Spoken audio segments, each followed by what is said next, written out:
Joining us now in studio is Chief David Mitchell of the University of Maryland Department of Public Safety. He is also a former state police superintendent and former Prince George's County Police Chief. Thank you so much for coming tonight. Thank you, Rochelle.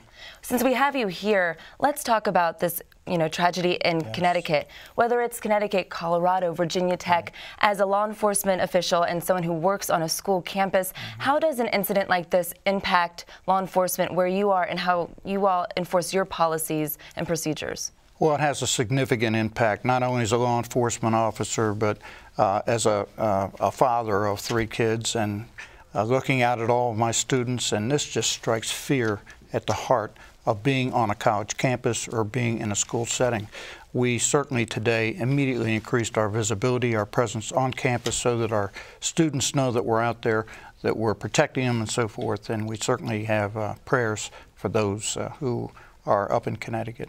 Definitely tonight. Our thoughts and prayers are with them. Yes. Do you all take a look at your policies and procedures and what you do proactively and reactively in a crisis situation? We do. We have instructions for our students. We rehearse routinely active shooter type calls, and we also follow research on issues like this. What causes someone to come onto a college campus or into a school and to conduct themselves this way and to engage in a mass shooting.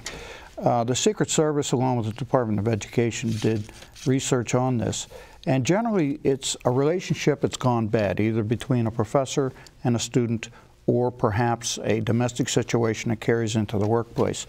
We'll have to wait to see what happened in Connecticut, but suffice it to say that it's horrific, and how in God's name you could take the life of so many children is unbelievable. And definitely a community in this kind of situation really comes together. Yes. You all in College Park are doing a lot, the law enforcement side, with students and the community outreach to really get to know each other as a partnership. Recently you had a basketball game where law enforcement officials from Park Police, campus police, as well as county police played against middle schoolers and high schoolers. How did that go, and what prompted this game? Well, what prompted it was our desire to get to know our community better and to, as we know, you only get out what you put in, and to work with the youth in the Lakeland section of College Park and to hopefully inspire them to go on to higher education. And of course, if you have a dream of being in the NBA, go for that as well. We played this game. We won by a mere 2 points, and we were not winning all the time, I might add. It was full court, so you can imagine our troops got worn down a little bit. Middle schoolers, half our size, are 3-point machines throwing the ball. We had a great time, very inspirational all the way around. We look forward to continuing this. And you won, so you'll take the win, right? We'll take this one. They're going to be ready for us next time. Until next year. Until next year. So talk to us about this outreach. What was the reaction from youth to this type of event, and what are you guys planning for the future? Generally, in something like this, they're quiet. They're not used to being around that many police officers and so forth.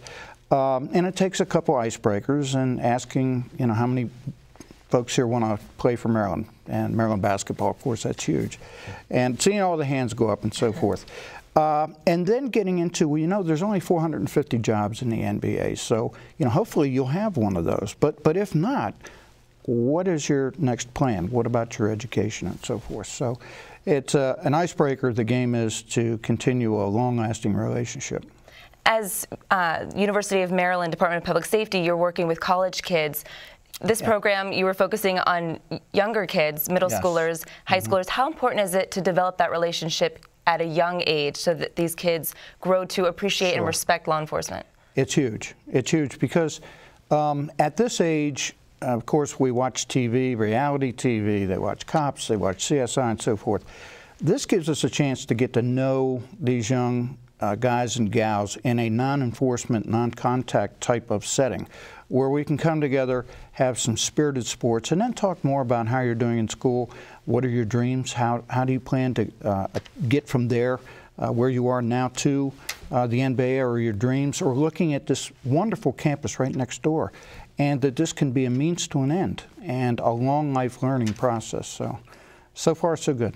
Are you all working on other community events or community outreach efforts that we'll see in the near future? Yes, we have a Good Neighbor Day every year where we go out and we spruce up part of College Park And this has been 2 years in a row, somewhat similar to Christmas in April.